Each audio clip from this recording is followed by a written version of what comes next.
सहारा alchemist, सहारा मतलब सहारा group की सभी सोसाइटी, सभी company, Alchemist group, Prism group, Anand Nidhi, Adarsh group, सभी सोसाइटी, सभी कंपनी, पीएसईएल व अन्य फ्रॉड कंपनी और सोसाइटीज के पीड़ित निवेशक भाइयों और बहनों,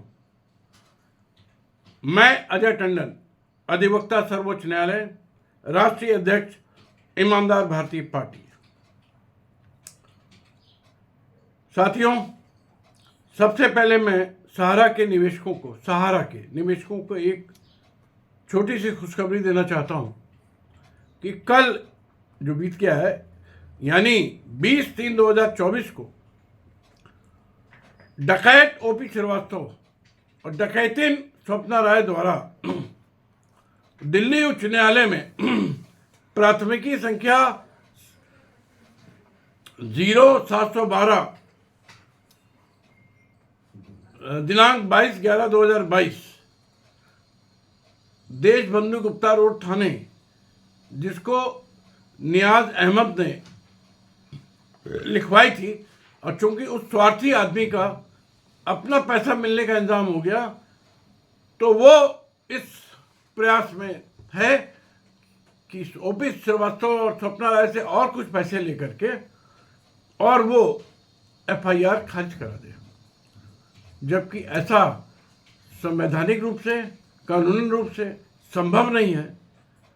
और मैं इस विषय में नियाज अहमद को भी एक अच्छा सबक देने वाला हूं। तो उसने निरस्त करने की याचिका दायर की उच्च न्यायालय में, दिल्ली उच्च न्यायालय में, जिसकी कल सुनवाई हुई। और निवेशकों की तरफ से यश टंडन, अधिवक्ता सर्वोच्च न्यायालय, ने बहस की।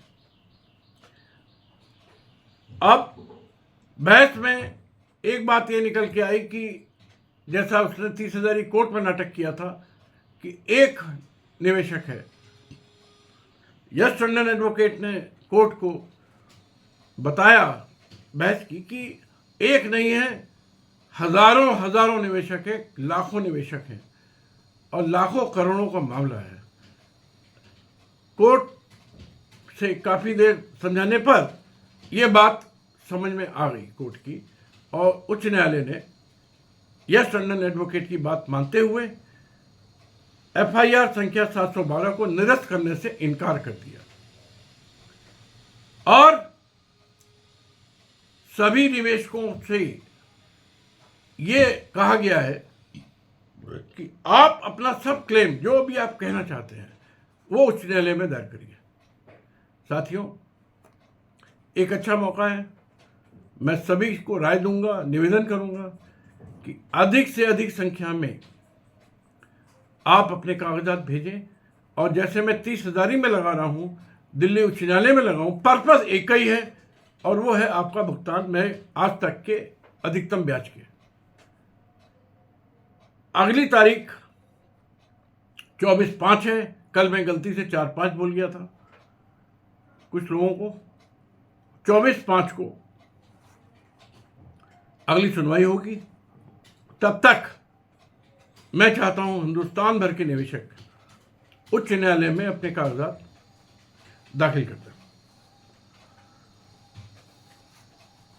यश टंडन ने अच्छी बहस की, अच्छा उपलब्धि प्राप्त की। इसके लिए मैं भारत के सभी निवेशक भाई बहनों की तरफ से यश टंडन को अपने गर्व के साथ, चूंकि वो मेरे पुत्र हैं, उनको बधाई देता हूं और धन्यवाद देता हूं।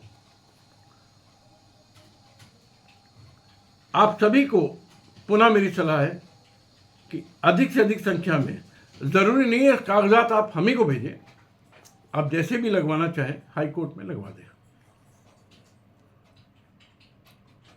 साथियों, जैसे कि आप सभी को मालूम है कि मैं सर्वोच्च न्यायालय में आप सभी की तरफ से जनहित याचिका यानी पीआईएल यानी पब्लिक इंटरेस्ट लिटिगेशन दायर करने की तैयारी कर रहा हूं। याचिका का उद्देश्य सर्वोच्च न्यायालय के सामने पूरे सहारा लूट गैंग एवं सहारा को मदद करने वाली केंद्र और राज्य सरकारों के लूट गैंग का खुलासा करना है। सहारा के पीड़ित भाई बहनों की पीड़ा को भारत के सभी कानूनों की हत्या के बारे में और उनको पीड़ा पहुंचाने के मामले में माननीय सर्वोच्च न्यायालय का ध्यान आकर्षित करना है और खासकर सहारा की ऐतिहासिक डकैती, लूट, छल कपट, चोरी जिसको अंजाम दिया डकैत सुब्रत राय सहारा ने, जो कि 14 नवंबर को कुत्ते की मौत मर गया। उसके बाद दूसरा डकैत जो पिछले 40 सालों से डकैती डाल रहा है उसका नाम है ओपी श्रीवास्तव, जो अपना लड़का रजत श्रीवास्तव और डकैतिन बीवी रेणु प्रकाश के साथ मिलकर, बाबा रामदेव के साथ मिलकर, साथियों पतंजलि में इस डकैत ओपी श्रीवास्तव ने आप लोगों से लूट करके पतंजलि में 10,000 करोड़ रुपए का निवेश कर रखा है। सोचिए कितनी बड़ी लूट है, दुनिया में इससे बड़ी लूट नहीं हुई होगी। सुब्रत राय की डकैतिन पत्नी स्वप्ना राय, डकैत भाई जेबी राय, डकैत लड़के सुशांतु राय, सीमांतु राय, जो 5 लाख करोड़ रुपया लूट के उसके बाप ने, सुब्रत राय ने उनको लूट के दिया और अपनी बीवियों के साथ मैंसिडोनिया, यूरोप में एक छोटा सा देश है, वहां भाग गए और वहां अय्याशी कर रहे हैं। अपने बाप के मरने पर भी नहीं आए। सोचिए कितने बड़े स्वार्थी, नीच और गंदे लोग हैं। इसलिए इन सभी को मेरा जीवन उद्देश्य है कि आजीवन कारावास या फांसी दिलवाना है, लेकिन उससे पहले एक बड़ा उद्देश्य है, आप सबका रुपया मैं अधिकतम ब्याज के आज तक का आपको आपके बैंकों में दिलवाना है।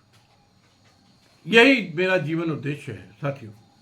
साथियों पीआईएल को प्रभावी बनाने के लिए मैं उन पूरे भारत के कोने कोने में फैले सहारा निवेशकों से एवं सभी सहारा के अलावा सभी फ्रॉड कंपनियों के निवेशकों से उनके स्थान पर जाकर व्यक्तिगत रूप से मिलना चाहता हूं और इस पीआईएल के लिए उन सहारा के निवेशकों के घर वालों से अवश्य मिलना चाहता हूं जिन्होंने सहारा की ऐतिहासिक और महालूट के कारण,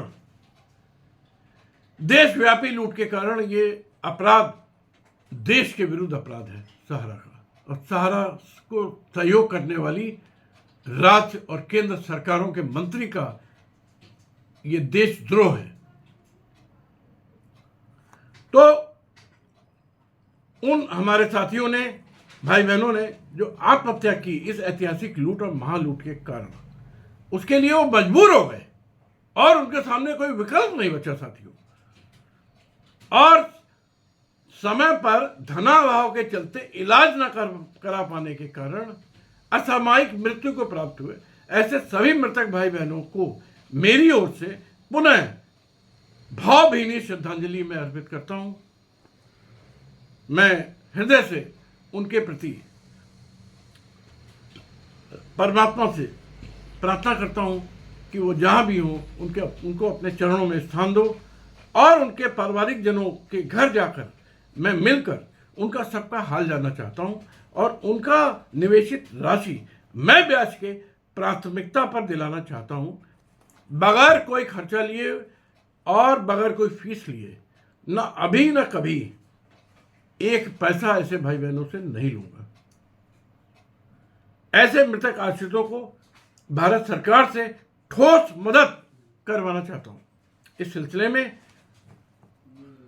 उनका एक वीडियो बनाकर उनके दर्द का एहसास माननीय सर्वोच्च न्यायालय में अपने पीआईएल के माध्यम से कराना चाहता हूं। इसी प्रकार जो भी सहारा के पीड़ित भाई बहन हैं, उपरोक्त अन्य कंपनी के पीड़ित भाई बहन लूट के कारण अति गरीबी में आ गए हैं।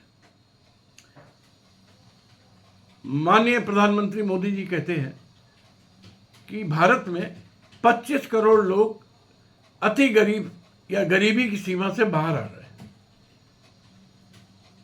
मेरे सहारा और अन्य सभी फ्रॉड कंपनी के आंकड़े ये बताते हैं कि 50 करोड़ लोग जो खुशहाली का जीवन जी रहे थे, वो उस खुशहाल जीवन से नारकीय जीवन में चले गए। मोदी जी, बड़ी उपलब्धियां मत गिनाइए, पता करिए सहारा, आदर्श, एल्केमिस्ट, प्रिज्म, आनंद निधि, शारदा और ऐसी पीएसईएल, ऐसी हजारों हजारों कंपनी और सोसाइटीज ने बेदर्दी से लूटा है हमारे भारत के भाइयों और बहनों को।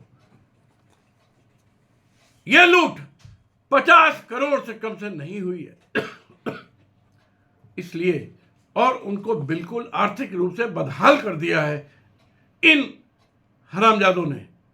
जो कंपनी को मैंने नाम ले रहा हूं, ये तो छोटे से नाम है, टोटल जोड़ेंगे 1 लाख कंपनियां हैं और सोसाइटियां हैं।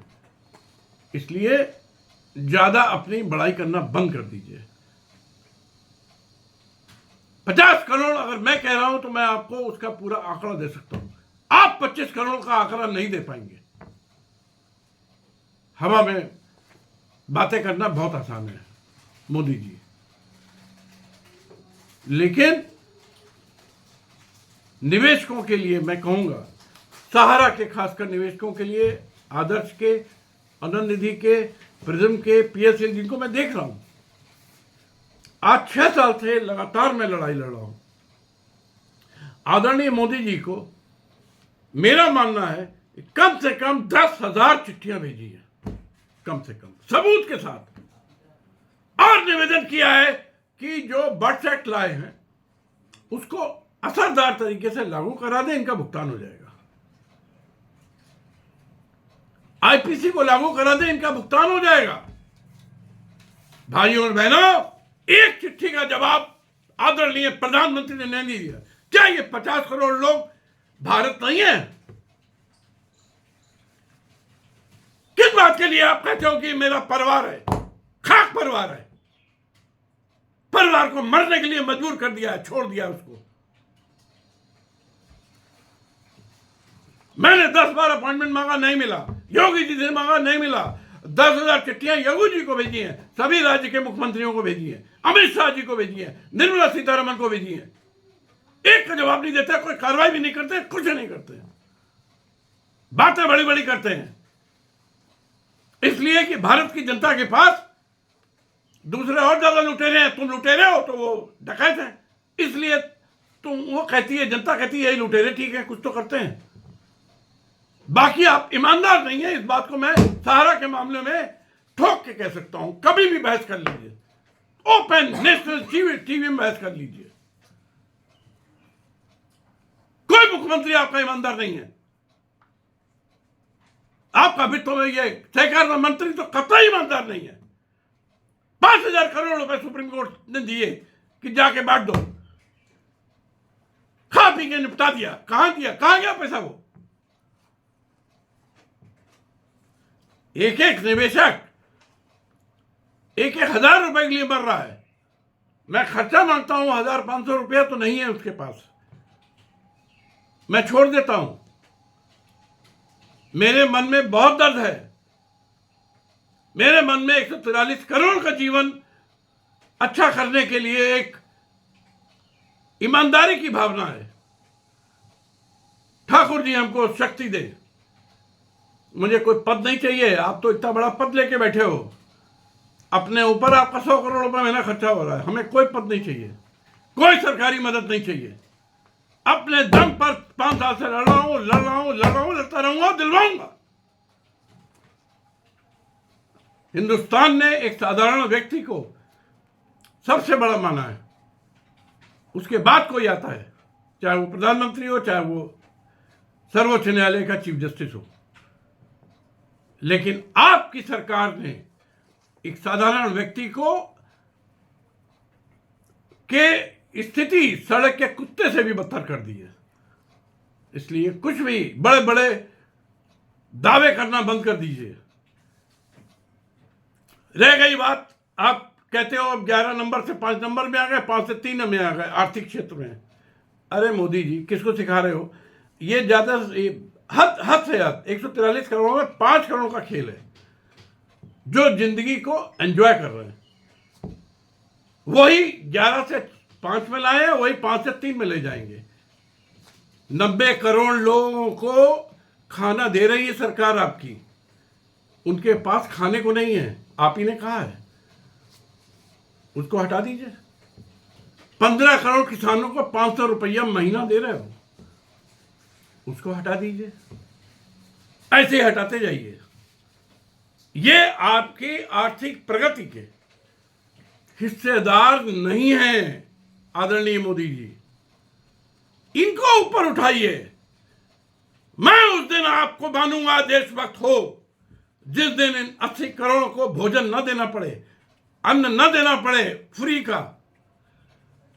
15 करोड़ किसानों को 500 रुपया महीना न देना पड़े, ये अपने पैरों पर खड़े हो। प्रति व्यक्ति भारत की आय 1 लाख रुपए महीना हो, करके दिखा दो। मेरे पास पूरी योजना है, लेकिन चूंकि मैं इस गंदे राजनीतिक दलदल में बिल्कुल नहीं फंसना चाहता, जो कर सकता हूं खुद करूंगा। और खासकर मैं किसी की मदद सिर्फ अपने ईश्वर की, अपने ठाकुर जी की, अपने प्रभु राम की मदद चाहता हूं और कुछ नहीं चाहता। लेकिन योजना पूरी है।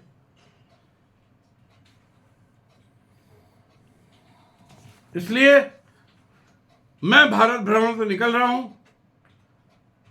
कृपया कृपया कृपया हमें एक 10 मिनट का समय दे दें, बहुत मेहरबानी होगी।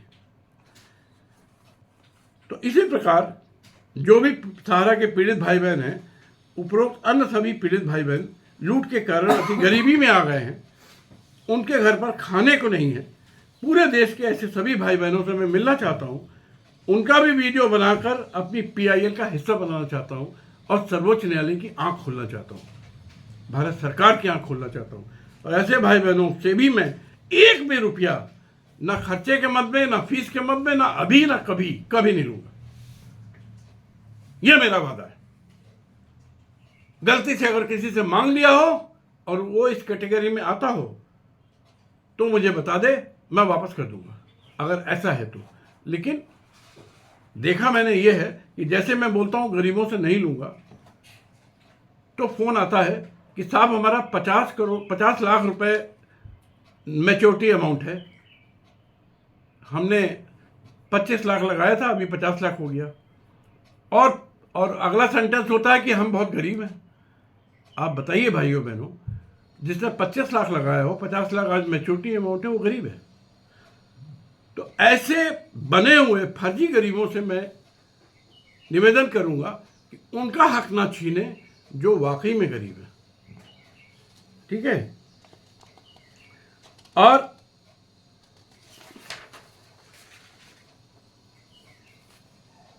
ये दोनों कार्य मेरे, जिनके यहां कोई असामयिक मृत्यु हो गई है, या किसी भाई बहन ने सुसाइड कर लिया है, या कोई ऐसे ही अति गरीबी में आ गया इन्हीं लूट के कारण, तो उसके लिए मैं एकदम बगैर एक पैसा किसी भी मद में लिए बगैर कार्य करूंगा, उनका पैसा दिलवाऊंगा। और ये कोई मैं किसी पे एहसान नहीं कर रहा हूं, ये मेरे ठाकुर जी का, मेरे प्रभु श्री कृष्ण का, राधा रानी का, श्री राम का आदेश है। और ये भारत की करहती मानवता को मेरा और मेरी टीम का एक छोटा सा योगदान है। आगे बढ़ते हैं। इसके अलावा मैं भारत के प्रत्येक राज्य और प्रत्येक जिले के सभी फ्रॉड कंपनी के, जिनके नाम ऊपर दे चुका हूं, को मैं कार द्वारा अपनी टीम के साथ निकलकर उनसे मिलना चाहता हूं, पूरी ईमानदारी के साथ। जो भी मदद संभव हो उन सभी के लिए करना चाहता हूं। हो सकता है PIL में उपरोक्त फ्रॉड कंपनी के विरुद्ध, सहारा के अलावा भी जितनी फ्रॉड कंपनियां हैं, सबके लिए भी मैं PIL दाखिल करूंगा। ये मेरा आप सबसे वादा है और जल्दी करूंगा। आप सभी से निवेदन है कि उपरोक्त भारत भ्रमण अभियान को, उपरोक्त उद्देश्यों को सफल बनाने के लिए आप सभी भाई बहन निम्न प्रकार से मेरी सहायता यदि कर सकते हैं तो अवश्य करें। पहला, भारत के प्रत्येक शहर में किसी भी फ्रॉड कंपनी के हों, 2 या 2 से अधिक कार्यकर्ता या निवेशक, विशेषकर सहारा कार्यकर्ता या निवेशक जो मेरी तरह दृष्टिकोण रखते हों, ईमानदार हों, मेहनती हों और थोड़ा समय दे सकें, उनका फ़ोन नंबर, वो नाम देने की कृपा करें, मेल आईडी देने की कृपा करें, क्योंकि मैं अपनी इस यात्रा के दौरान भारत के सभी शहरों के जिलाधिकारी, मंडलायुक्त, पुलिस कमिश्नर, जिला जज से संपर्क का प्रयास करूंगा एवं कुछ ईमानदार वकीलों से मिलने का प्रयास करूंगा, ताकि मैं प्रत्येक थाने में आपकी प्राथमिकी यानी एफआईआर दर्ज करा सकूं और बर्ड्स एक्ट के अंतर्गत प्रभावी कार्रवाई करा सकूं। एक बात। दूसरी बात, मैं प्रत्येक राज्य के उच्च न्यायालय के मुख्य न्यायाधीश, राज्य के मुख्यमंत्री, मुख्य सचिव, प्रमुख सचिव गृह, राज्यपाल, डीजीपी, पुलिस से मिलने का प्रयास करूंगा। इसके लिए मुझे प्रत्येक राज्य की राजधानी से 5 कम से कम भाई बहनों से संपर्क सूत्र यानी मोबाइल नंबर, ईमेल देने की कृपा करें जो मेरी मदद करें। दिल्ली में मैं भारत के प्रधानमंत्री श्री नरेंद्र मोदी जी, गृह मंत्री श्री अमित शाह जी, वित्त मंत्री श्रीमती निर्मला सीतारमन जी, कानून मंत्री श्री अर्जुन मेघवाल जी एवं मुख्य न्यायाधीश सर्वोच्च न्यायालय, निदेशक सीबीआई, ईडी, एसएफआईयू, सीबीसी से संपर्क करने का प्रयास करूंगा। इस दिशा में दिल्ली राज्य के मेरे भाई बहन जो भी मेरी मदद करते, कि मदद का एक ही आशय है कि वो अपने संपर्कों का लाभ हमें दें, वो जिनसे बात कर सकते हैं बात करके हमारा मीटिंग करा दें, वहाँ जाके हमारे बिहाफ पे पहले बात कर लें। मदद कोई मैं धन की नहीं मांग रहा हूँ।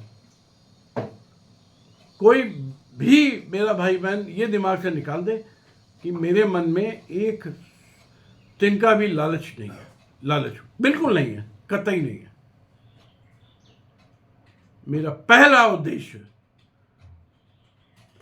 इस सहारा के पीड़ित भाई बहनों की पीड़ा को खत्म करना। इसके अलावा सहारा एवं उक्त अन्य फ्रॉड कंपनियों ने चूंकि संपत्ति संबंधी मामलों में बड़ा फर्जीवाड़ा किया है, इसके लिए मैं प्रत्येक राज्य के रेरा होता है रियल एस्टेट रेगुलेटरी अथॉरिटी के चेयरमैन से संपर्क करने का प्रयास करूंगा। साथियों, इस दिशा में मैंने कार्रवाई शुरू कर दी है और सभी लोगों को अपॉइंटमेंट के लिए मेरा कार्यालय मेल भेज रहा है और समय लेने का प्रयास किया जा रहा है। देखिए, पीआईएल का जहां तक सवाल है, ऐसे तो आप ड्राफ्ट करिए, मैंने ड्राफ्ट कर दिए, कोई उसमें ज़्यादा विलंब नहीं है, दाखिल कर दीजिए। हर महीने, हर साल 200-250-300 पीआईएल होती हैं। क्या उसका रिजल्ट होता है आप सबको मालूम है। मैं वो नहीं चाहता हूँ। मैं एक ऐतिहासिक पीआईएल चाहता हूँ, सर्वोच्च न्यायालय का ध्यान आकर्षित करना चाहता हूँ, पूरे देश का ध्यान आकर्षित करना चाहता हूँ और आपको असरदार तरीके से, सही तरीके से, ईमानदारी से पूर्ण न्याय दिलाना चाहता हूँ कि आपका आज तक अधिकतम ब्याज के साथ जो भी रुपया बनता हो वो आपको मिले। उपरोक्त भारत यात्रा में कहीं भी मेरे निवेशक भाई बहन अच्छी संख्या में यदि मिलेंगे और चाहेंगे और तो मैं उपरोक्त नेताओं, अधिकारियों के कार्यालय के सामने, निवास के सामने अन्न जल त्याग कर आमरण अनशन पर बैठने को भी तैयार हूं। आप लोग कार्यक्रम बना लीजिए, क्योंकि मेरे जीवन का एक ही उद्देश्य है कि यंत्र तंत्र प्रकार ऋण जैसे भी संभव हो आप सभी भाई बहनों का भुगतान मैं अधिकतम ब्याज के आज तक का आपको दिलवाना और अपराधियों को कठोरतम दंड दिलवाना है। आप सभी से निवेदन है कि मुझे आशीर्वाद दें, अपना बहुमूल्य सहयोग दें, ताकि कम समय में मैं अपनी यात्रा को पूरी करके अपने मिशन को पूरा कर सकूं। जल्दी से जल्दी एक असरदार, व्यापक, मजबूत पीआईएल यानी पब्लिक इंटरेस्ट लिटिगेशन भारत के श्रेष्ठतम बड़े से बड़े वकीलों को अपने साथ जोड़कर दाखिल कर सकूं, बहस करा सकूं और आप सभी के लिए वास्तविक अर्थों में न्याय सुनिश्चित कर सकूं, यही मेरी भावना है। धन्यवाद। जय हिंद, जय भारत, जय मां भारती, भारत माता की जय, भारत माता की जय, भारत माता की जय।